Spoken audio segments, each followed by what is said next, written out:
Élisabeth Claude Jacquet de la Guerre. C'est son nom. Élisabeth Claude Jacquet de la Guerre, c'est la version féminine et française de Mozart. En effet, leur point commun, c'est qu'ils étaient tous les deux des enfants prodiges. Elle est née dans une famille de musiciens et son père, qui fabriquait des clavecins, lui a très tôt enseigné la musique. Et à 5 ans, elle jouait pour la cour de Louis XIV. On n'a pas tous eu la même enfance, hein. Très rapidement, elle devient la petite chouchoute de la maîtresse de Louis XIV et elle est acclamée partout. Sa spécialité au-delà du clavecin, c'est la composition. Elle te composait des trucs comme ça sur demande. Compose-moi une petite sonate là, comme ça, en mi bémol majeur, la petite gamine là. À 19 ans, elle se marie avec un organiste et elle rallonge son nom, qui était déjà long.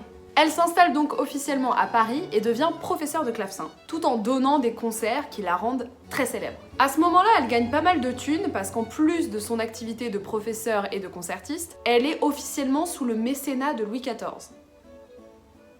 Du coup, elle lui dédie la plupart de ses œuvres, notamment son premier ballet et son premier opéra, qui sont, attention, le premier ballet et le premier opéra, écrits par une Française. Bon, on a perdu la partition de son premier ballet, mais on a réussi à garder son opéra, qui s'appelle Céphale et Procris. Malheureusement, l'opéra a pas eu un grand succès, pas tellement à cause d'Élisabeth qui était au top de sa popularité, mais plutôt à cause du librettiste, le gars qui a écrit le texte de l'opéra. Apparemment, c'était pas un super poète. Du coup, aujourd'hui, on connaît Élisabeth Claude Jacquet de la Guerre, surtout pour ses pièces pour clavecin et ses cantates. En plus, à l'époque, il y avait un espèce de débat assez débile pour essayer de déterminer quel était le style le plus supérieur entre le style musical italien et le style musical français. Et Élisabeth Claude Jacquet de la Guerre, elle faisait partie de ce petit groupe de musiciens et de compositeurs qui croyaient en l'arrêt de ce débat et de dire mais en fait on peut mélanger les styles, on progresse au lieu d'essayer de faire la compétition entre ces deux pays,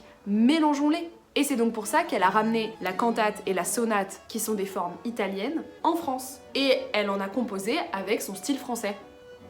C'est une compositrice qui innove, et qui est courageuse, et qui va au bout de ses idées. Et ça, c'est tout ce qu'on aime.